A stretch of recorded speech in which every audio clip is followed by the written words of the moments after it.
Press the bell icon on the YouTube app and never miss another update.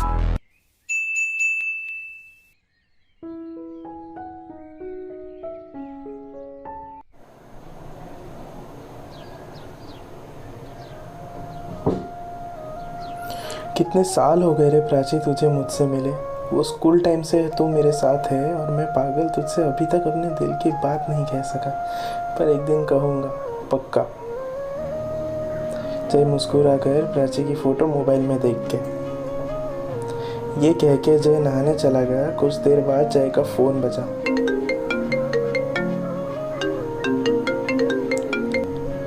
बेटा तेरा phone बज रहा है। हाँ माँ रख दो, सब फालतू ही फ़ोन आते हैं मुझे, सब जय ने कहा चिल्ला के बाथरूम से नहाते हुए। पर कोई पगली करके फ़ोन के स्क्रीन में डिस्प्ले हो रहा है। चलो कोई नहीं, काट देती हूँ।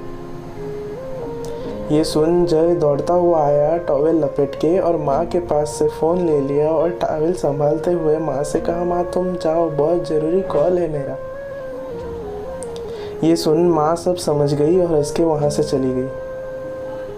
जय ने तुरंत फ़ोन उठाया और सामने से तड़कती फड़कती गालियों की बौछार सी हुई कि साले कुत्ते था कहाँ तू, मेरे लाइफ की इतनी इम्पोर्टेंट बात बतानी है तुझे और तू फ़ोन नहीं उठा रहा मेरा। ये सुन जय मुस्कुराया और पगली यानी प्राची से कहा अरे पगली सुन तो मेरी बात पहले, फिर चाहे जितना चिल्लाना। ये सुन प्राची शांत हुई और जय ने उसको रीज़न बताया। जब ये सुन प्राची रिलैक्स हुई तो उसने जय से कहा जय सुनना, माफ़ किया तुझे, और सुन तुझे कुछ बताना है, मिलना मुझसे प्लीज़। ये सुन जय ने ब्लश किया और कहा मुझसे भी वेट नहीं हो रहा, शायद यही सही टाइम है तुझे बताने का। दोनों ने फ़ोन रखा और कहा ठीक है फिर मिलके बात करते। जय मुस्कुराया और जल्दी से तैयार होने चला गया। जय तैयार होके एक गुलाब का फूल लेके आया और आईने में प्राची को इमेजिन करते हुए पागलों की तरह प्रपोज करने की प्रैक्टिस करने लगा। ये देख जय की माँ चुपके से वहाँ आई और सब देख के जय को हंस के बोला अरे मेरे दीवाने बच्चे, जाना नहीं है क्या। ये सुन जय ने माँ को कहा माँ तू पागल है, और हंसता हुआ जल्दी से प्राची से मिलने की डिसाइडेड प्लेस पे चला गया और वहाँ प्राची का वेट करने लगा। कुछ देर बाद प्राची भी वहाँ आ गई। ये देख जय स्टैचू सा हो गया प्राची को देख। तो प्राची ने जय को बुलाते हुए कहा कहाँ खो गए। तो जय ने कहा अरे कुछ नहीं, कहो क्या कहना चाहती थी, और उसने फूल पीछे छुपा लिया। तो प्राची ने कहा नहीं तुम कहो। तो जय कहता है नहीं तुम। ऐसे ही तुम के चक्कर में प्राची ने कहा ओके बाबा मैं कहती हूँ पहले, ठीक है। प्राची ने कहा जैसे कि जय तुम्हें पता है वो लड़का रोहित, वो मेरा क्रश, ओ सॉरी तुम्हें मैंने बताया नहीं था इसके बारे में, मुझे वो बहुत पसंद है, क्या तुम मुझे उसे इंट्रो कराने में मेरी हेल्प करोगे। ये सुन जय डगमगाया और दुखी सा हो गया। ये देख प्राची ने जय को संभाला और कहा क्या हुआ जय, और शायद तुम मुझे कुछ कहने भी वाले थे, बताओ क्या हुआ। जय ने खुद को संभाला और वो फूल जो उसने छुपाया हुआ था नीचे उसे जेब में रख लिया। आज जय की दिल की हालत भी उसी मुरझाए हुए फूल की तरह हो गई थी जिसे उसने जेब में रख लिया था। प्राची ने जय को कंधे से उसको हिलाते हुए उसे बोला कहाँ खो गए सर जी, हेल्प नहीं करोगे अपने बेस्ट फ्रेंड की। जय ने नम से आवाज़ में प्राची से कहा हाँ ज़रूर, आखिर तुम्हारी खुशी में ही तो मेरी खुशी है। और देखते ही देखते अंधेरा हो गया। प्राची ने जय को कहा चलो घर जाते हैं, अब कल तुम्हें मेरी हेल्प भी तो करनी है क्लास में। प्राची ने मुस्कुरा कर कहा। जय और प्राची चलते चलते जा ही रहे थे कि अचानक जय ने पूछ लिया क्या तुम सच में रोहित से प्यार करती हो।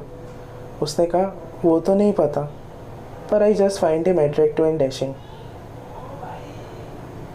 प्यार तो बाद में भी हो जाएगा, पहले बात तो आगे बढ़े।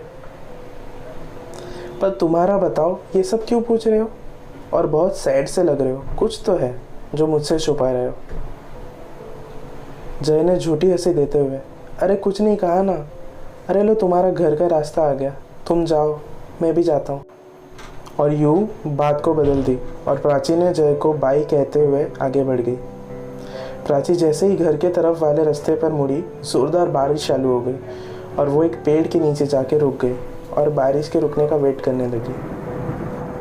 और कुछ दूर कुछ लफंडर टपोरी लोग बाइक से जा रहे थे और उन्होंने प्राची को अकेला पाया और उसे छेड़ने की ओर बढ़ रहे थे।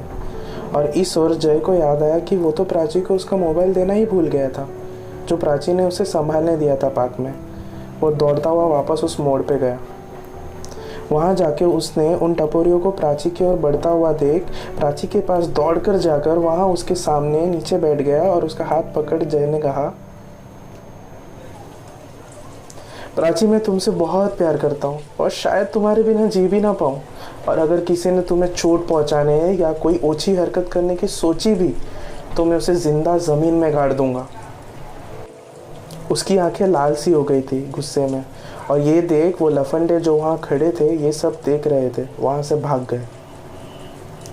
ये सब जो हो रहा था प्राची एक स्टैचू की तरह देखती रही और जय खड़ा हुआ प्राची का हाथ तुरंत छोड़ उसे सॉरी कहा और बोला कि ये सब उसने उसे सिर्फ बचाने के लिए किया और मेरा कोई इंटेंशन नहीं था ये बोल। चलो अब मैं जाता हूँ, फिर कल रोहित से बात भी तो करनी है। जैसे ही जय जा रहा था प्राची ने उसका हाथ पकड़ उसे अपने तरफ मोड़ के उसे जोर से तमाचा लगाया। जय ने वापस सॉरी कहा और प्राची मेरी बात, तब प्राची ने जय के होठों पे उंगली रखी। प्राची रोते हुए, बहुत कह लिया तुमने जय, और मैं ही पागल थी जो तुम्हारे दिल की बात ही नहीं सुन पाई और तुम्हारे सामने किसी और की तारीफों की पुल बांधते रही और तुमने उफ तक नहीं की। जय जैसे ही कुछ कहने जाता प्राची ने उसके होठों को अपने होठों से कुछ यूं इस कदर जकड़ सा लिया था, इसके बाद जय को कुछ कहने की ज़रूरत ही नहीं पड़ी और वो सब समझ चुका था और उसने भी प्राची को नहीं रोका और दोनों ने एक दूसरे को अपने दिल का इजहार किया। और एक बार फिर ये बारिश ने कमाल कर दिया और दो सच्चे प्यार करने वालों को मुकम्मल कर दिया और उस रात को यादगार बना दिया।